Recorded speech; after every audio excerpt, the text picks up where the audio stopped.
that is my story. I didn't know how to cook. So as God will now have it, I said that because to say this, I now got married and left the state I grew up. I can't run to my mom. If I was in the state my mom was, I'm sure I would have been greeting her every day. And then I would just, stylishly just say, yeah, now dish food for me, I'm going. Or just find a way around it. I'm close to my sister-in-law now. Maybe I would have just said, okay, just find a way around it because I understand the territory and I grew up there. I can find my way. Nah, I now marry finish. Transport me to the state I don't know anyone.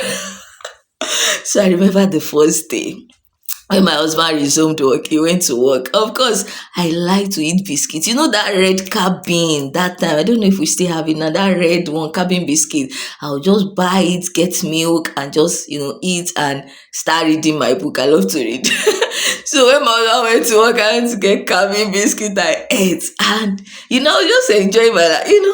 We are married now. Be that kind of thing.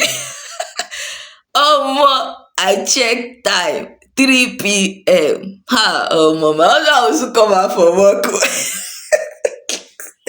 What will I give him? So I just stayed there. By 3, it dawned on me that I have to prepare something. I said, Lord. And then I was not even, those days we keep our Bible under our pillow now. That was those days. Me, I did not marry with fire. I didn't come into marriage like the way I am now. Like I came like I know God. I've always been a church girl. I served in ushering, served in sanctuary. I've always known that there is a God, but I've never really been intimate. So my husband will soon be back from work. I have to cook. Of course, the first day was easy. I remembered I can cook rice. I made rice.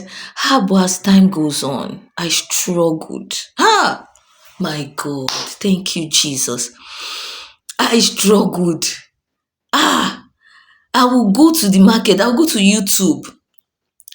I will write the recipe of, how to make the one. Let me tell you the one I can't even forget. Okra. I bought it. I would put my phone and, playing how they are cooking. I will follow the process of the cooking. When is the finished product? you know and then when the finished product is ready, I'll just put my spoon inside the pot. I realize that the okra is just watery. Of course I can't go back to the market, so I'll serve my husband.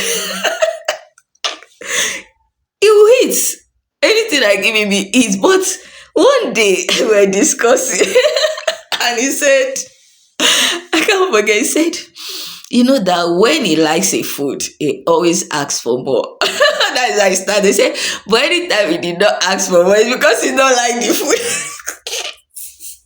I said, wow. When my husband tells me all these things, I was beginning to wonder. And then, do you know the funniest thing is that he tried, sometimes he will come and say, you see this rice, why the rice is like this is because you didn't allow it, you're supposed to pour it.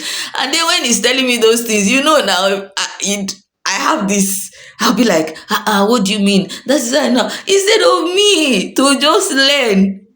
My husband knows how to cook. He does not like kitchen. Me, I don't know how to cook and I don't like kitchen. Instead of me to pay attention to the things he's saying and I can still start making those attempts, I struggle like that. I will cook, my husband will eat, I will share, cook anyhow I can cook, check YouTube, cook ogbono watery, cook okra watery, just over the years. It took, this thing I'm saying is like, I was always cooking, but me, I know that I am cooking nonsense.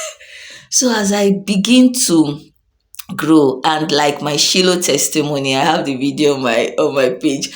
Like after that Shiloh, I started being intentional about my work with God. And see, it shades off those things. It will just be shading off. I started enjoying this kind of peace that I have not enjoyed before. Like, when those things that look so big is now looking so simple and so small just because you are inviting someone into your space to help you. So gradually, I started cooking, gradually. And I had my son.